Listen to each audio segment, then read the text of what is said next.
see how when I move towards the door, the sound is turned down or off according to my every movement and to what I'm thinking, and according to when I'm intending to film any extra loud noises with the mobile. Basically, they're too quick for me, and that's because they're always in the future ahead of you what you're doing, because they know what you're going to do. Plus, like if they see you go for the mobile, because it's split-second timing, because basically that's what they're concentrating on. They're playing that game. This is like an army base of controlling people who are artificial in nature, but even if they were just psychopathic army operatives, or in other words, those that are employed by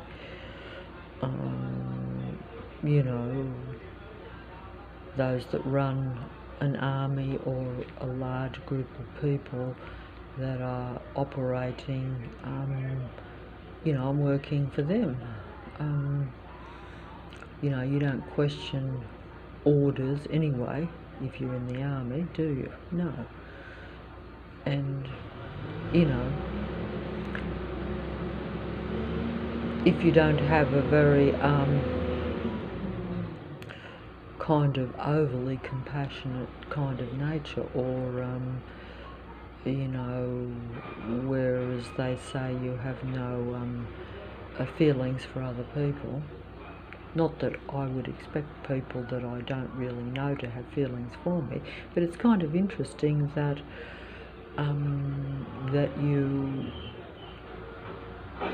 they give you the impression that they do have feelings for you, but unfortunately the feelings are all aggressive and negative, and because they've got a competitive nature, and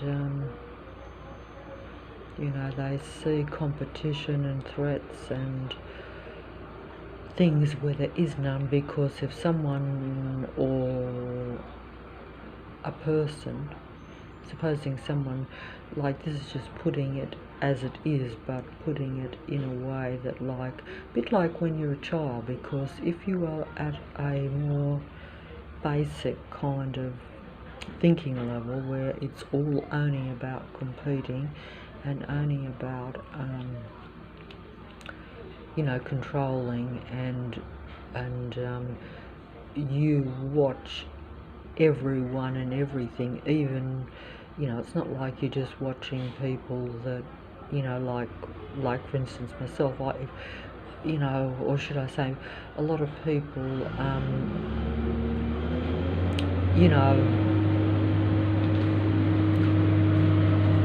usually don't tend to what do I know? I mean, like I'm assuming that everyone thinks like myself, but they don't. See, this is another thing too. Like, basically, if you look for it, you can see something in anyone and everything that may have something or some qualities or some attitude or something that you don't have. You could even theoretically, and even quite likely, and I've seen this, be envious and jealous of a homeless person. That is, because you might say, oh well, they're free, they don't care, they're able to survive with very little, so it's just a mindset. It's a mental, very competitive kind of psycho mindset when it's taken to that extreme, but it isn't that as unusual as what you think. It's just that it's when you act on it that it becomes psychopathic and dangerous, or at least a problem for people that aren't doing that, or just, you know, because it's like I say, anyone could be envious of anyone for the slightest little thing. That would be if you thought about it. But most people it might be a passing thought, say for like a normal person, but they're not going to think about it 24/7, and they're not going to act on it. They're not going to. It's not like they're going to see something that they are envious of, something that they probably shouldn't even be envious of, because overall the person is maybe worse off than them, and not in a great way. Like I say, like if you compare to a homeless person. But if you're going to single certain things that you see out, of course you just have that mindset. But also then if you see that person then as an easy prey or easy target for you to control and stalk and harass for that reason. In fact, you could say it's an outlet for you to get your negative energy, and for you to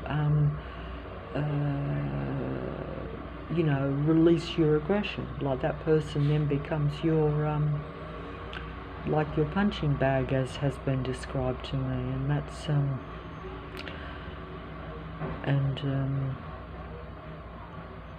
you know, unless you want to see some higher spiritual purpose to it, which, you know, it's I mean, you know, but also I was just pointing out that the matrix, or the control system that is around this area and around myself,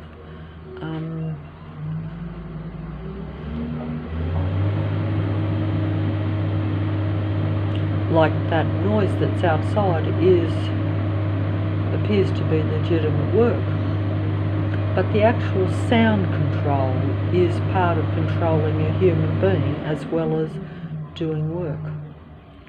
And also, like, they can turn that sound up louder than what's necessary, and they turn it up and down when they want to, when they are using that as a frequency and vibration, or even just a disturbance for myself, you know, depending on how much it affects me, you know, like psychologically, or just like really harassing or annoying, you know, because if it goes on and on, it does become then mind control. Whereas if it was just now and again, it would be like annoying and harassing, but you know, it wouldn't be like a consistent form of mind control. Whereas it's a bit like all these things, this control patrol system, the you know, everything is part of this mind control. And because it's continual, that's what makes it destructive and affects you mentally. You know, so, and that's true also of physical things too. You know, like I mean, this is physical. I mean, like, it's physical sound that the mobile may or may not be picking up, and it's not overly destructive. It's just takes over my thinking. But much of the noise that comes from the technology, the apparent work that goes on, is actually quite negative sound. It's really destructive, and not just kind of like where you can't concentrate, or like when the planes go over, you can't, you know, you can't hear the, you know, you can't hear, you know, the, if you had the TV on or something. But, you know, like jackhammer type noises, those sorts of things are very negative. And also, you know, they do actually, like, you know, like, I mean, I did actually have on and off tinnitus for the first 2 years of when they were using a lot of sound on the street outside doing work, and month after month it went on, you know, 9 months straight, I think, at one stage. And it was really loud though, and it was every day. apart from Sunday type of thing. But it doesn't matter. All these things they're all part of this systematic, almost you could say it is persecuting real life human beings that are just trying to really live, and their whole thing is they don't want you to live even a little bit. They don't want you to have a moment's peace wherever you go, whether it's sight or sound. What I call this sight and sound show, but that makes it sound fancy and impressive, but it is anything but that. It is extremely destructive to your emotional and psychological well-being day in and day out. It's one thing when I'm talking about it and trying to film, but I'm actually not filming even the best bits anyway, because I did try to do a bit of that a while back, but it just doesn't work because they turn it on and off, and the mobile doesn't always pick up things the way that your sight and your sound perceives them. Like, it's no good me showing cars that are flashing their lights. Most people just don't see that as very disturbing. But if that happens every day, everywhere you're looking, when you're looking at a car where they've got these lights on and then they're blinking the lights, which particularly takes over your sight, and they're too bright, any scientist even would tell you that sight and sound can really disturb people and it can cause, because they understand this, they've studied the human mind, they know it. It's just that they're like, she can't show it. Like, she looks as though she's just living in an area where they do a bit of work and this and that, and the traffic might have this or that. But, it isn't really normal at all. Even the sound of the traffic, but see, even that, it has to be, some people think that when you're filming it, it just looks like a really busy road, but they don't realise that road was busier before, but not as noisy. At any rate, I'm just wasting my time.